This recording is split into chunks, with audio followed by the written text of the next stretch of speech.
অপরাধ করলে অপরাধীর ঠিকানা হয় জেলখানা। এই কারাগারটির অবস্থা সম্পূর্ণ ভিন্ন। এখানে লোহার গেট আছে উঁচু প্রাচীর আর শূন্য সেল, কিন্তু নেই কোনো কয়েদি। এরশাদ সরকার ক্ষমতা আসার পরে জেলায় জেলায় কারাগার করলো। এই কারাগার বানানোর পরে সে ক্ষমতাতে সরিয়ে পড়লো। দীর্ঘ ৪০ বছর আগে নির্মিত হলেও আজ পর্যন্ত একজন বন্দীরও দেখা মেলেনি এই কারাগারে। অযত্ন আর অবহেলায় পড়ে থাকা সরকারি স্থাপনাটি কেবলই এক পরিত্যক্ত জঞ্জাল, যা বর্তমানে স্থানীয়দের কাছে গরুর চারণভূমিতে পরিণত হয়েছে। ভাবে পড়ে আছে এখন হচ্ছে এখানে যারা থাকে চকিদাররা, তারাই চাষবাস করে খায়, গরু বাছুর পোষে।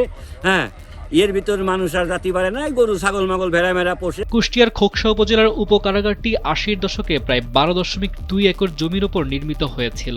জনশূন্য ও নির্জন এলাকার জেলখানাটির প্রধান ফটক এখন রংহীন, আর চারপাশের বিশাল জমিও হয়ে গেছে বেদখল। যে নেতাই আসে, যে অফিসারই আসে, ঘুরিয়ে বড় করে বাজেট করে সেটা খায়। খাওয়া দাওয়ার কারখানা। অবকাঠামোগতভাবে এখানে একটি প্রবেশ পথ, কয়েদিদের জন্য ২টি হল রুম, ২টি সাক্ষাৎকার কক্ষ, একটি স্টোর রুম, ২ কক্ষের অফিস এবং ৩ কক্ষের একটি আবাসিক কোয়ার্টার রয়েছে। বিশাল এই আয়োজন থাকলেও ৪ দশক ধরে তা কোনো কাজে আসেনি। স্থানীয় বাসিন্দাদের অভিযোগ, দীর্ঘ এই সময়ে অনেক জনপ্রতিনিধি ও কর্মকর্তা পরিদর্শনে এসে নানা প্রতিশ্রুতি দিলেও বাস্তবে এর কার্যক্রম চালু করতে কেউই কার্যকর পদক্ষেপ নেননি। একবার কারাগার বানাতে ছিল, শিশু কারাগার বানাবার চাইলো, একবার এতিমখানা বানাবার চাইলো।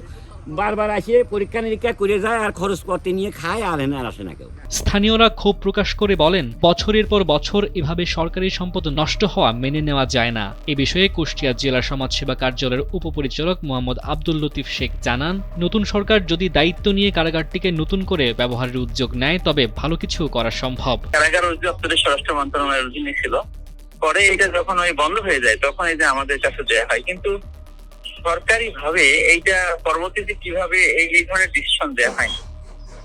আপনি জানেন যে মাঝখানে কিছু গভর্নমেন্ট পরিবর্তন হয়েছে, এখন যেহেতু একটা নির্বাচিত গভর্নমেন্ট সেটেল হয়েছে, এরা হয়তো এখন কোনো একটা পরিকল্পনা এদের ব্যাপারে গ্রহণ করতে পারে। ৪ দশকেও চালু হয়নি কুষ্টিয়ার খোকসা উপকারাগার।